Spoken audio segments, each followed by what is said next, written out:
가족들은 당사자가 스스로를 책임질 수 없는 상태라고 느끼게 됩니다. 그래서 몸은 성인이지만 마치 어린 아이 대하듯 대하게 되는 것이죠.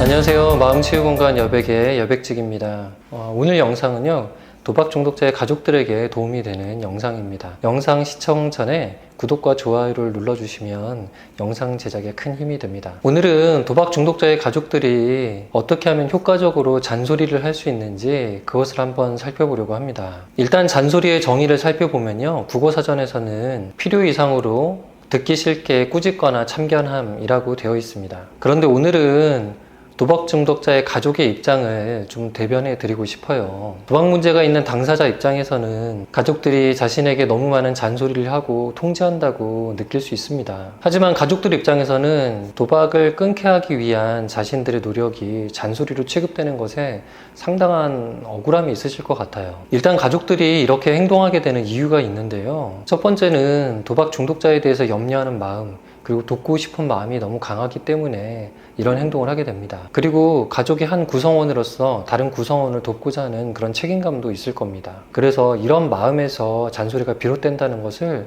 좀 이해하실 필요도 있을 것 같아요. 두 번째는 너무 불안하기 때문인데요. 가족의 입장에서는 일종의 트라우마를 겪은 것 같습니다. 그래서 마음 깊은 곳에 항상 불안이 자리 잡고 있다, 이렇게 생각하시면 좋아요. 불안하다는 것은 아주 예민한 경보 장치가 작동한다고 보시면 될 것 같습니다. 다시는 이런 일이 일어나지 않도록 미리 예방해야 되겠다는 그런 경각심 때문에 이 경보 장치가 아주 예민하게 작동합니다. 그래서 주로 점검하고 다시 확인하고 통제하는 방식으로 이 행동이 나타나는 겁니다. 세 번째 이유는요, 일종의 양육 본능 때문인데요. 도박 문제가 발생하면 가족들은 그 당사자를 마치 유치원생 어린아이 대하듯 대하는 경우가 있습니다. 그것은 도박 문제가 발생하면서 당사자에게 일종의 조절 능력이나 통제 능력이 결여된 모습을 봤기 때문인데요. 가족들은 당사자가 스스로를 책임질 수 없는 상태라고 느끼게 됩니다. 그래서 몸은 성인이지만 마치 어린아이 대하듯 대하게 되는 것이죠. 그렇다면 가족들의 이런 노력, 어떤 도박 중독 문제가 다시 발생하지 않게 하기 위해서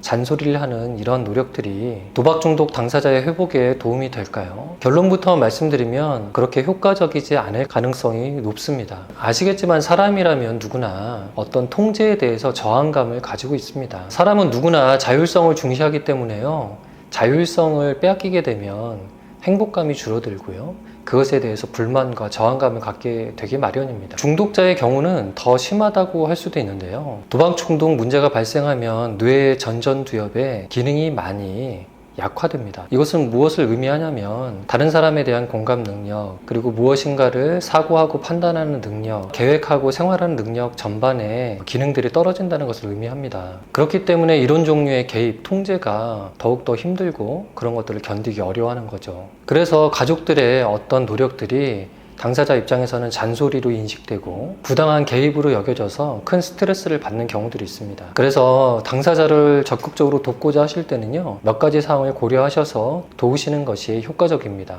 세 가지를 고려하셔야 되는데요. 바로 빈도, 타이밍, 그리고 내용입니다. 일단 첫 번째로 잔소리하는 빈도, 통제하는 빈도인데요. 일단 적게 하실수록 좋습니다. 가족들의 입장에서는 참으면서 조금씩 한다고 생각하실 수 있습니다. 당사자가 어떻게 느끼느냐도 중요하지만 중요한 것은 많이 할수록 그 효과가 반감된다는 겁니다. 중요한 말인데 너무 자주 하면 흔하게 느껴져서 그 중요도가 오히려 낮게 인식되는 경우들이 있거든요. 그러니까 정말 중요한 말이라면 아껴두었다가 가장 효과적인 시간에 그 말을 하는 것이 좋습니다. 그래서 이어지는 두 번째 포인트는 바로 타이밍입니다. 언제 잔소리를 하느냐, 바로 그 타이밍이 중요한 겁니다. 보통 가족들도 너무 힘들기 때문에 참다 충동적으로 잔소리하고 개입하시는 경우들이 많아요. 자기 불안이 너무 커졌을 때, 그리고 당사자의 행동들이 마음에 들지 않았을 때, 그때 발생하는 부정적인 감정들을 여과 없이 표출하는 경우들이 꽤 많이 있거든요. 사실 그런 감정이 올라올 때 그것을 추스르는 것이 쉽지는 않지만 가능하다면 그런 감정들, 그런 상황들을 잘 기록해 두었다가 중요한 순간에 전달하는 것이 보다 효과적입니다. 일단은 정기적으로 잔소리하는 시간을 하나 정해주시는 것이 좋습니다. 일주일에 한 번 혹은 한 달에 한 번 이런 식으로 내가 도박 중독 문제가 있는 당사자 때문에 힘들었고, 그리고 뭔가 개입하고 싶거나 고치고 싶은 것들이 있었을 때 그것들을 잘 모아놨다가 그 시간에 조목조목 설명을 하면서 전달하시는 것이 보다 효과적입니다. 그리고 가족들이 촉이 오는 때가 있거든요. 같이 오랫동안 살았기 때문에 아주 명확한 근거나 자료는 없지만 느낌이 오는 경우들이 있습니다. 이렇게 촉이 올라올 때는 아니겠지 하고 넘기기보다는 평소보다 예리하게 관찰하면서 관련 자료들이나 근거들을 수집하시는 것이 좋고요. 충분한 정보가 수집돼서 결론이 명확하다 판단되실 때 매우 확고하게 개입하시는 것이 필요합니다. 세 번째는 잔소리할 때 어떤 내용을 담아내느냐가 중요한데요. 가족들이 그렇게들 많이 하세요. 어떤 분들은 매일매일 질문하는 겁니다. 오늘 어땠어? 오늘 도박 생각나지 않았어? 오늘 기분 괜찮았어? 또 했던 거 아니지? 앞으로 안 할 거지? 정말 안 할 거지? 약속하지? 그리고 어디서 좋은 명언 같은 거, 오늘의 명언, 유명한 사람들의 말, 이런 것들을 문자로 폭탄처럼 계속해서 보냅니다.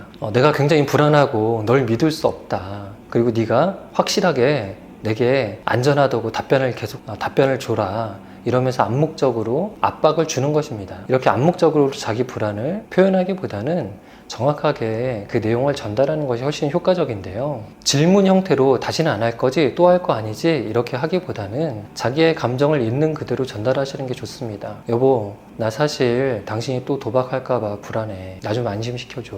얘야, 나 네가 또 다시 도박할까 봐 사고 칠까 봐 걱정된다. 오늘 불현듯 또 그런 생각이 났어. 나 좀 안심시켜줘라. 내 심정을 표현하고 당사자에게 원하는 답변, 당사자에게 원하는 것이 무엇인지 구체적으로 표현하는 게 좋습니다. 네가 이런 행동을 하니까 내가 많이 불안하더라. 그래서 이런 행동은 이렇게 해줬으면 좋겠다 라고 명확하게 내용을 구체적으로 명료하게 잘 다듬어서 전달하시는 것이 보다 효과적입니다.